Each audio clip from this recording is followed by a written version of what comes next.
हम लोग modern physics के अंदर में ही। Now the photoelectric effect.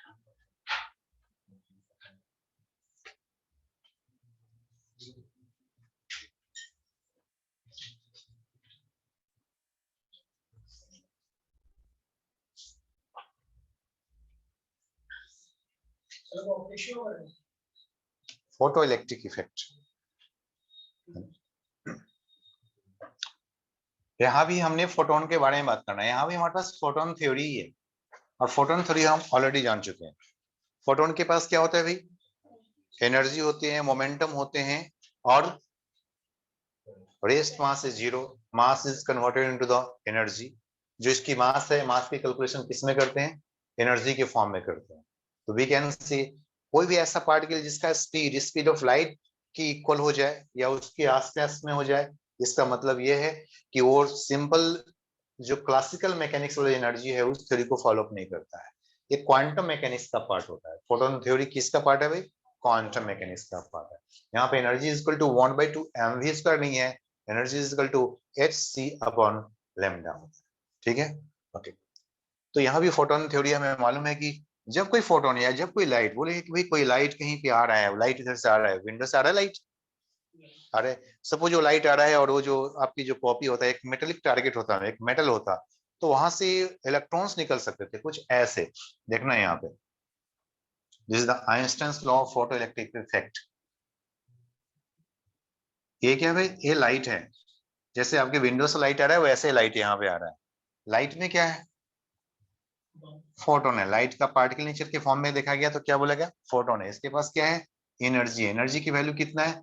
H upon lambda है, या फिर एच इंटू फ्रीक्वेंसी है। इसके पास मोमेंटम है। मोमेंटम मतलब क्या है? H upon lambda, H upon lambda, या हम इसी को बोल सकते हैं एनर्जी अपॉन सी, या ठीक है, या एच एफ अपॉन सी, ये भी बोल सकते हैं।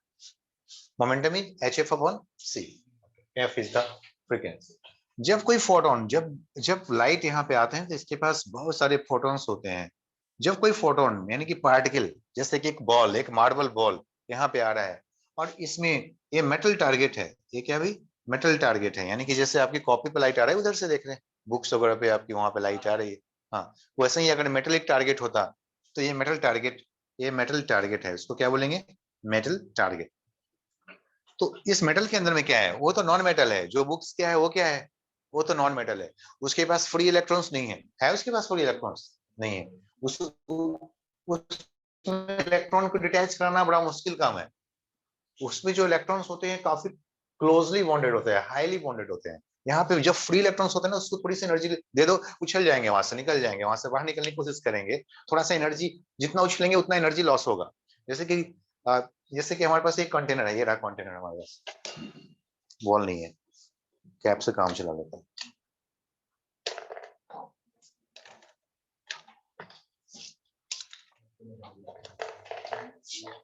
ये क्या है? इसके अंदर में एक फ्री इलेक्ट्रॉन है और ये फोटोन है।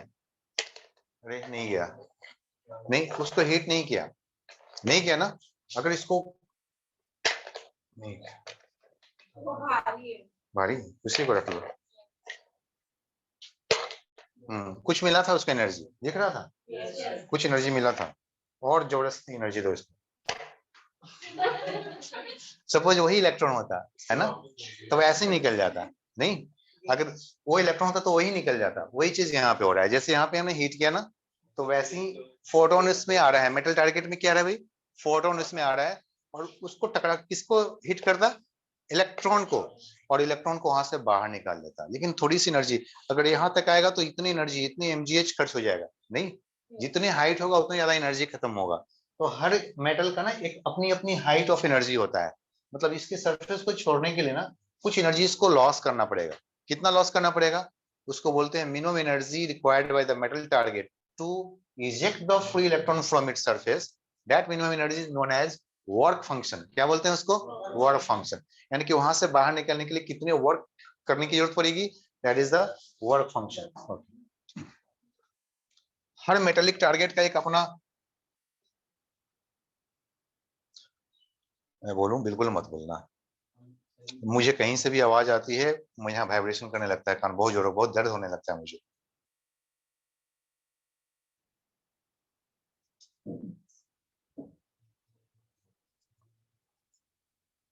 ये क्या भाई? ये वर्क फंक्शन है।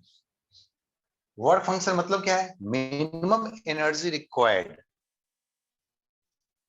वर्क फंक्शन क्या है? minimum energy minimum energy required electron to come out of the surface of the metal target। ये क्या है भाई? वर्क फंक्शन है। ये क्या भाई? वर्क फंक्शन है। इसके पास कितनी एनर्जी है? H C upon lambda, H F. ये किसी न किसी हो सकता है यहाँ से आए, और हो सकता है कि कोई इलेक्ट्रॉन, इलेक्ट्रॉन तो रैंडमली मूव करते रहता है भाई इसके अंदर में, ऐसे थोड़ी ना पड़ा हुआ रहेगा। ऐसे से मूव करते रहेंगे, कहीं ना कहीं इसके अंदर में मूव करते हुए रहेंगे। हो सकता है कि कोई ना कोई इलेक्ट्रॉन इसके निशाने पे आ गया और इसको हिट कर दिया, या हो सकता है कि कोई ना कोई इलेक्ट्रॉन आने ही वाला था लेकिन नहीं आ पाया, थोड़ी सी पहले ही रह गया, हिट नहीं कर पाया। मतलब इलेक्ट्रॉन ये ऐसे ये जो फोटोन हो गया, मिस हो गया, मिस फायर हो गया, कुछ नहीं हो पाया, नहीं हो गया। तो अगर हिट करेगा तो इसको एनर्जी मिल भी सकता है। और अगर हल्की से निकल गया, ऐसे टच करते हुए निकल गया, कुछ आया बॉडी में, कंप्लीटली हिट नहीं किया, क्या किया? ऐसे कंप्लीटली हिट नहीं करके क्या कर गया? ऐसे हल्की से टच करके निकल गया, नहीं तो पूरा का पूरा एनर्जी इसको अपना ट्रांसफर नहीं कर पाएगा, थोड़ी एनर्जी कर पाएगा, तो फिर तब बाहर नहीं निकल पाएगा ये, अगर वर्क फंक्शन से कम एनर्जी मिला होगा तो। और बिल्कुल नहीं किया तो उसको निकलने का चांस नहीं है ना। तो हमने कई बार ट्राई किया था इसमें, हमेशा नहीं निकला। कोलिजन जब होगा तभी चांसेस बनता है, और तब भी चांस नहीं हो सकता है कि यहीं तक कुछ हल करके रह जाता, अंदर ही रह जाता। यहाँ तक निकलेंगे तभी तो आएगा ना।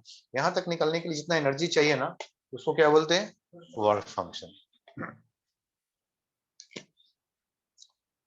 तो हो सकता है कि कोई इलेक्ट्रॉन से इसने हीट कर गया और इलेक्ट्रॉन यहाँ से बाहर निकलने लगा, तो इलेक्ट्रॉन हो सकता है कि पूरा का पूरा एनर्जी इसने दे दिया, हो सकता है कि पूरा का पूरा एनर्जी इसने अपना दे दिया। इसके पास कितनी एनर्जी थी भाई? H C upon lambda. लेकिन यहाँ के बाद, इसके बाद हमें तो इसके आगे देखना है ना स्टोरी। जब तक इसके अंदर में उसका नहीं देखना है, जब इसमें से बाहर निकल जाएंगे ना इसके अंदर में, तब बोलेंगे बोलो भाई तुम्हारा एनर्जी कितना है। तो भाई देखो, मैं हमको तो एनर्जी इसने दिया था एस सी अपॉन लेमडा, उसमें इतना इसने खुद ही ले लिया, मेटल टारगेट ने कुछ ले लिया यहाँ से निकालने की वजह में। एस सी अपॉन लेमडा में से कुछ कम हो गया, कितना कम हो गया? 5। बाकी जो है मेरे पास बचा हुआ है, बाकी जो है मेरे पास बचा हुआ है, किसके पास? इलेक्ट्रॉन के पास। तो ये इलेक्ट्रॉन को किसने निकाला भाई? ये इलेक्ट्रॉन, ये फोटोन ने इसको अपने घर से बाहर निकाल दिया, इसलिए इसका नाम हो गया फोटो इलेक्ट्रॉन। क्या नाम हो गया इसका? Photo electron. ये इलेक्ट्रॉन ने इसको बाहर निकाला है ना, तो इसका नाम क्या है? Photo electron. और इस फोटो इलेक्ट्रॉन के पास मैक्सिमम पॉसिबल एनर्जी क्या हो सकता है? मैक्सिमम पॉसिबल एनर्जी ये हो सकता है energy of the photon, energy of the photon minus work function of the metal. Her metal की अलग अलग वर्क फंक्शन होता है, क्या सभी मेटल एक ही जैसे होंगे? नहीं, जैसे हर कंटेनर की अपनी अपनी हाइट होगी, है ना। कोई कोई मेटल कंटेनर होगा इससे कम हाइट का ही होगा, उसका वर्क फंक्शन क्या होगा? कम होगा। कोई ज्यादा हाइट का, उसका वर्क फंक्शन क्या है? ज्यादा है। कोई और भी ज्यादा होगा, उसका वर्क फंक्शन क्या है? और भी ज्यादा होगा। तो हर मेटल की अपनी अपनी वर्क फंक्शन होता है। तो मैक्सिमम पॉसिबल एनर्जी, लेकिन किस फॉर्म में इसका एनर्जी हमें दिखने वाला है? वी के फॉर्म में। और लेकिन इसका स्पीड ना स्पीड ऑफ लाइट के इक्वल नहीं होगा। कौन स्पीड ऑफ लाइट से आ रहा है? फोटोन। भाई फोटोन का मास तो है नहीं, इट्स साइड रेस्ट मास, इसका रेस्ट मास क्या है? 0। और ये तो इलेक्ट्रॉन है, इसकी तो बहुत हेवी पार्टिकल है। ये क्या भाई? हैवी पार्टिकल है। इसके पास तो मास है, कितना मास है? -31 kg मास तो है, जहां पे इसके पास नहीं है, यहाँ पे है। ये कुछ स्पीड के साथ निकलेगा, कुछ हो सकते हैं 100 मीटर पर सेकेंड, 200 मीटर पर सेकेंड, 1000 मीटर पर सेकेंड, ऐसे हो सकता है। लेकिन 3 × 10⁸ मीटर पर सेकेंड नहीं है। Got it? इसलिए इसके मैक्सिमम पॉसिबल एनर्जी को हम किस फॉर्म में लिख सकते हैं? काइनेटिक एनर्जी के फॉर्म में लिख सकते हैं। और वो भी कौन सा kinetic energy?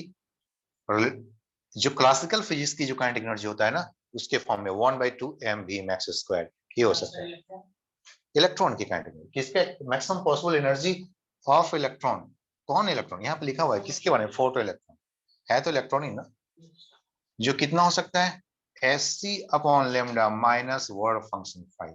This is the maximum possible energy या मैक्सिमम पॉसिबल स्पीड क्या हो सकता है, तो आप फाइंड आउट कर सकते हो 2 टाइम्स बाई m, यहाँ पर हो गया root of this one Sc upon lambda minus work function. Got it. ये maximum possible speed of the किसका है, photoelectron of photoelectron, photon का नहीं। अच्छा सारा कुछ रूट में है किसका भी, फोटोन, फोटो इलेक्ट्रॉन का, फोटोन का नहीं। फोटोन तो बस अपना एनर्जी देकर के काम खत्म हो गया उसकी, है ना। फोटोन, फोटोन के पास एनर्जी था, टोटल एनर्जी इसने अपना दे दिया है इसको, तब उसकी बात नहीं कर रहे हैं। दिस ये this is the Einstein's experiment, ये आइंस्टाइन्स की अपनी एक्सपेरिमेंट थी, और इसके आधार पर उन्होंने कहा था कि नहीं, light have the particle, light have the particle, कोई ना कोई पार्टिकल गया होगा और उस इलेक्ट्रॉन को कोलाइड करके अपना एनर्जी दिया होगा, तभी ऐसा हुआ है। ऐसे उन्होंने अपनी थ्योरी को जस्टिफाई किया।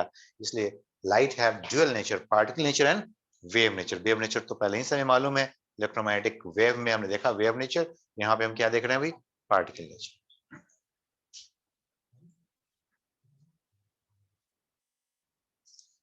क्लियर है।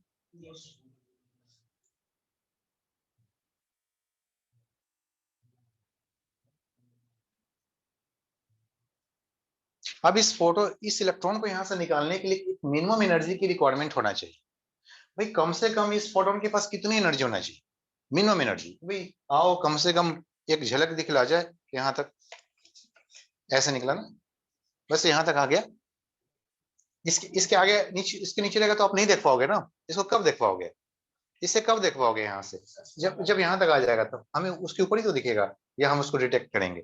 तो बोले कि भाई एक झलक यहाँ पे दिखाने के लिए आपको कितनी एनर्जी की रिक्वायरमेंट होगी, वर्क फंक्शन के बराबर, है ना। Just to come out of the surface, just to come out of the surface आने के लिए कितनी एनर्जी की रिक्वायरमेंट है, वर्क फंक्शन के बराबर। Okay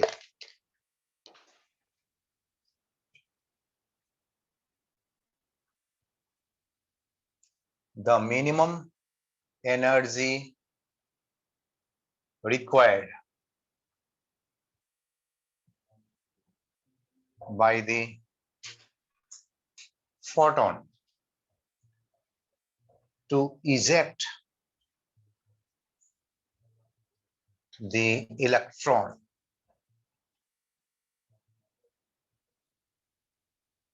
from the surface of the metal, यही है ना, is work function।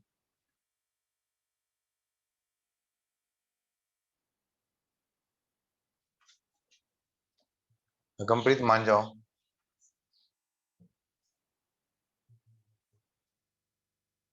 is work function 5।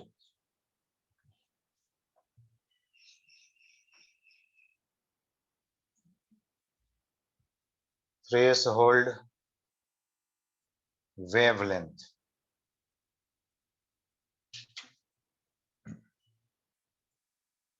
यहां से बोलते हैं is work function 5, ठीक है।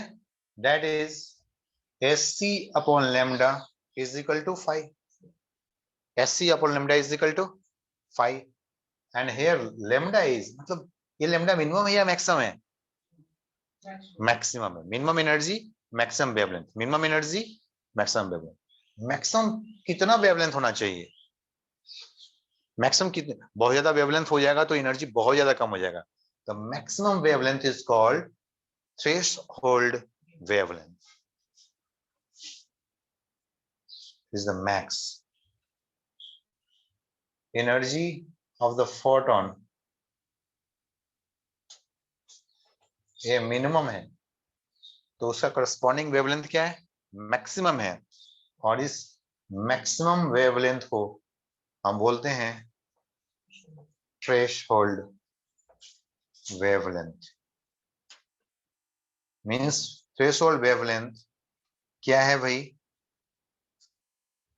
थ्रेशोल्ड वेवलेंथ वो मिनिमम अमाउंट ऑफ एनर्जी को देने वाला वेवलेंथ है जो कि वर्क फंक्शन के इक्वल है। सिमिलरली ऑल्सो ई की जो मिनिमम वैल्यू है फोटोन का, फोटोन मिनिमम वैल्यू इसे बोलेंगे h इंटू एफ।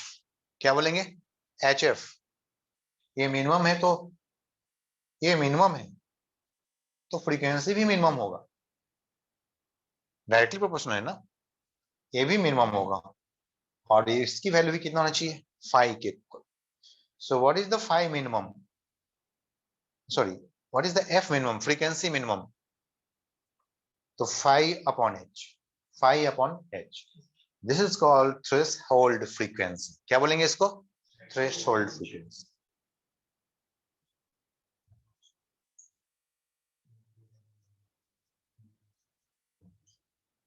छोटे छोटे टर्म्स हैं, इंपॉर्टेंट। क्लियर है? थ्रेशोल्ड फ्रीक्वेंसी किस चीज से रिलेटेड है? The minimum energy of the photon that will be equal to the work function. Threshold wavelength वो भी किससे रिलेटेड है? उसी चीज से रिलेटेड, बट फ्रीक्वेंसी मिनिमम होगा, वेवलेंथ मैक्सिमम होगा। हायर वेवलेंथ, हायर वेवलेंथ सबसे ज्यादा वेवलेंथ किसका होता है? रेडियो वेव, रडार वेव, इनका होता है ना। ओके, सबसे छोटा वेवलेंथ किसका होता है? गामा, है ना।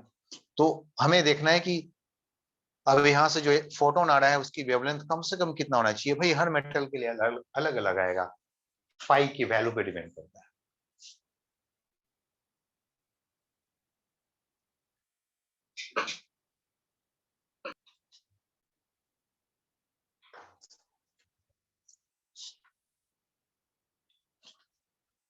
ओके,